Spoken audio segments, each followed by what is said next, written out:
আমরা চলে আসছি আমাদের গাইনোকোলজি ডিপার্টমেন্টে। এখানে রয়েছেন বিশেষ করে বাথায় সর্বপ্রথম কোনো বাংলাদেশি গাইনোকোলজিস্ট আমাদের ডক্টর আফরোজা খানম। তিনি পূর্বে ইয়ামা আল আজহার হসপিটালে ছিলেন, সেখান থেকে উনি এখানে জয়েন করেছেন। তো আমরা সবাই বাংলা ভাষায়, বিশেষ করে যারা ভিজিটে আসছেন এবং যারা এখানে অবস্থান করছেন, বেশিরভাগই ভিজিটের বোনেরা যারা বাংলা ভাষায় কথা না বললে ওনার কথাটা ব্যক্ত করতে পারছেন না, তাদের জন্য আমাদের ডক্টর আফরোজা খানম অত্যন্ত উপযোগী এবং সময় উপযোগী একজন ডাক্তার। তাই আপনারা সবাই আমাদের ডক্টর আফরোজার কাছে চলে আসবেন। ইনশাআল্লাহ উনি আপনাদেরকে সর্বাত্মক সেবা দেওয়ার চেষ্টা করবেন। আসসালামু আলাইকুম। আমি ডাক্তার আফরোজা। আমি দীর্ঘদিন সৌদি আরবে কর্মরত আছি।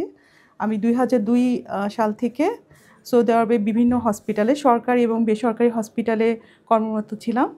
বর্তমানে আমি সানসিটি পলিক্লিনিকে জয়েন করেছি।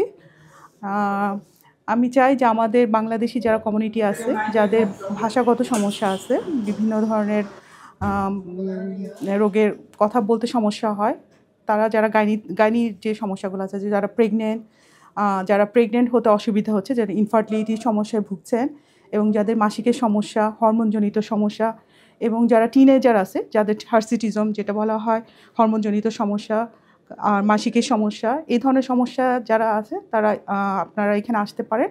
আমাদের এখানে সব ধরনের টেস্টের ব্যবস্থা আছে এবং আমরা নিজেরাই আল্ট্রাসাউন্ড করি।